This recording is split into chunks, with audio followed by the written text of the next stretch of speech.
میرے آقا صلی اللہ تعالیٰ علیہ وسلم کے پیارے دیوانوں، آپ تمامی حضرات کو 811واں عرس خواجہ معین الدین چشتی بہت بہت مبارکباد ہو۔ آج پوری دنیا ہند الولی عطائے رسول خواجہ معین الدین چشتی رحمۃ اللہ تعالیٰ علیہ کے عرس کو منانے میں مصروف ہے۔ ہونا بھی چاہیے کہ ہم تمام حضرات در خواجہ سے لپٹے رہیں اور ان کے عرس کو ذوق اور شوق کے ساتھ مناتے رہیں، لیکن ساتھ ہی ساتھ ہم خواجہ معین الدین چشتی رحمۃ اللہ تعالیٰ علیہ کی سوانح حیات یعنی جیون پریچے بھی پڑھنا چاہیے۔ آئے ہم آپ کو بتائیں کہ خواجہ معین الدین چشتی رحمۃ اللہ تعالیٰ علیہ کس قدر اپنی نظروں کی حفاظت کیا کرتے تھے۔ بیان کیا جاتا ہے کہ خواجہ پاک رضی اللہ تعالیٰ عنہ جب اجمیر کی سرزمین پر تشریف لائے، اس وقت پرتھوی راج چوہان اجمیر کا راجہ تھا۔ خواجہ صاحب آنا ساگر کے کنارے اکثر و بیشتر بیٹھا کرتے تھے۔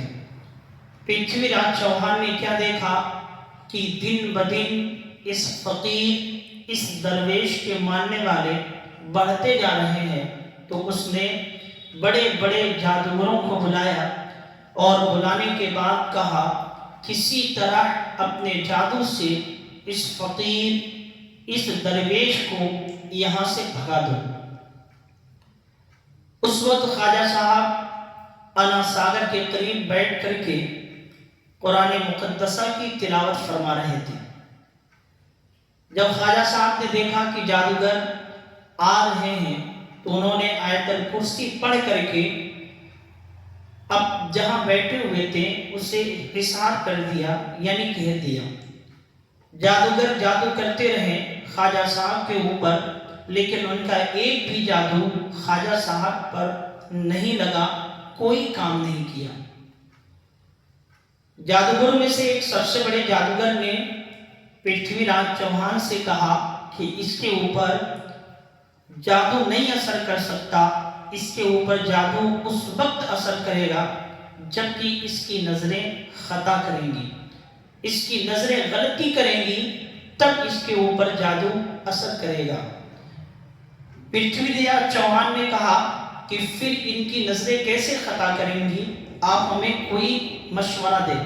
تو جادوگروں نے کہا تمام حسین لڑکیوں کو، حسین کنیاؤں کو اکٹھا کرو اور سب کو اس آنا ساگر میں نہانے کے لیے بھیجو۔ جب وہ نہائیں گی تو یہ فقیر آدمی ان کے طرف دیکھے گا، اور جب دیکھے گا تو اس کی نظریں خطا کریں گی، اس کی نظریں غلطی کریں گی، جب غلطی کریں گی تو ہمارا جادو ان کے اوپر اثر کرنے لگے گا۔ پرتھوی راج چوہان نے تمام حسین کنیاؤں کو، حسین لڑکیوں کو اکٹھا کیا، اور اکٹھا کرنے کے بعد انہیں باریک کپڑے پہنا کر کے آنا ساگر میں نہانے کے لیے بھیجا۔ جب وہ لڑکیاں آنا ساگر میں نہانے کے لیے گئیں، وہ نہائیں، لیکن خواجہ صاحب نے مڑ کر کے نہیں دیکھا، ایک بھی نظر خواجہ صاحب نے ان کے اوپر نہیں کیا۔ وہ ہر طریقے سے کوشش کرتی رہیں کہ اس فقیر کی نظر ہم پر پڑے، لیکن خواجہ صاحب نے ایک بھی نظر ان کے طرف نہیں کیا، اور وہ آنا ساگر میں نہا کر کے نکل گئی۔ اور پھر جا کر کے کہتی ہیں نہ جانے وہ آدمی کس مٹی کا بنا ہوا ہے، اس نے ایک نظر بھی ہماری طرف نہیں دیکھا، وہ جو کر رہا تھا وہ اپنا کرتا رہا، ہماری طرف ایک بھی نظر نہیں دیکھا۔ اللہ اکبر۔ اب پرتھوی راج چوہان بڑا افسوس میں پڑا، اور پھر اس نے کہا اب میں یہاں کے سب سے حسین عورت کو، سب سے حسین لڑکی کو اس آنا ساگر میں بھیجتا ہوں جو اس فقیر آدمی کو اپنی محبت میں پھنسائے گی۔ پرتھوی راج چوہان نے خود کی بیٹی جو بڑی خوبصورت تھی، حسین و جمیل تھی، حسن کی ملکہ تھی، اسے بلایا اور بلانے کے بعد کہا وہ جو انا ساگر کے کنارے فقیر بیٹھا ہوا ہے اسے تجھے اپنے حسن میں گرفتار کرنا ہے، اپنے محبت میں، اپنے عشق میں اسے پھنسانا ہے۔ بیٹی نے کہا کہ ابا یہ چند منٹ کا کام ہے، میں ابھی کیے دیتی ہوں۔ اللہ اکبر، اس نے باریک کپڑے پہنا اور پہننے کے بعد وہ انا ساگر گئی اور جانے کے بعد اس میں نہانے لگی۔ خواجہ صاحب نے ایک بھی نظر اس کے طرف نہیں دیکھا، وہ نہاتی رہی، ایک بھی نظر خواجہ صاحب نے اٹھا کر کے نہیں دیکھا۔ پھر اچانک پرتھوی راج چوہان کی بیٹی پکارتی ہے یا معین الدین، یعنی اے معین الدین۔ جب خواجہ صاحب کے کانوں میں یہ آواز پہنچتی ہے تو خواجہ صاحب بے ساختہ کہتے ہیں یا بنتی، یعنی اے میری بیٹی میں حاضر ہوں۔ اتنا خواجہ صاحب کا بولنا تھا کہ پرتھوی راج چوہان کی لڑکی کی زندگی بدل گئی، اس کے اندر ایک عجیب کیفیت طاری ہو گئی۔ اللہ اکبر، کہ وہ جب خواجہ صاحب کی اس آواز کو سنتی ہے یا بنتی، وہ بے قرار ہو جاتی ہے، بے چین ہو جاتی ہے، اس قدر اس کی دنیا بدلتی ہے، اس قدر اس کے دل کی کیفیت بدلتی ہے کہ وہ خواجہ صاحب سے عرض کرتی ہے اے حضور والا، آپ مجھے کلمہ پڑھا کر کے مسلمان بنا دے، اپنے دین میں داخل کر لے۔ ذرا سوچے خواجہ معین الدین چشتی رحمۃ اللہ تعالیٰ علیہ اپنے نظروں کی کس قدر حفاظت کرتے تھے۔ انہیں نظروں کی حفاظت کی برکت کی وقت کے راجہ کی بیٹی خود خواجہ صاحب کے جو ہے کہ ہاتھ پر اسلام کو قبول کیا، کلمہ پڑھی اور وہ مسلمان جو ہے کہ مسلمہ بن گئی۔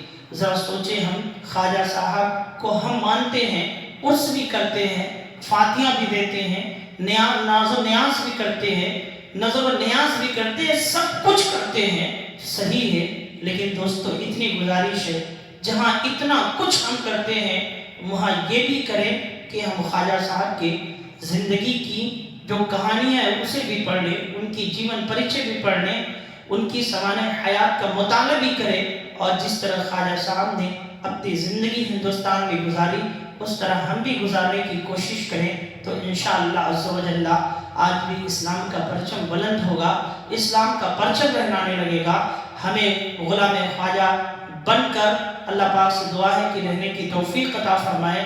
پاک پروردگار اعلیٰ کی بارگاہ میں ہے دعا ہے کہ مولا تعالیٰ ہمارے دلوں میں تمام اولیاء کی محبتیں برقرار رکھے اور ہمیں اسی طرح ہر سال خواجہ معین الدین چشتی رحمۃ اللہ تعالیٰ علیہ کے عرس پاک کو منانے کی بھی توفیق بخشے۔ ہمیں غلامان اولیاء میں پاک پروردگار اعلیٰ ہمیشہ رکھے۔ وما علینا الا البلاغ۔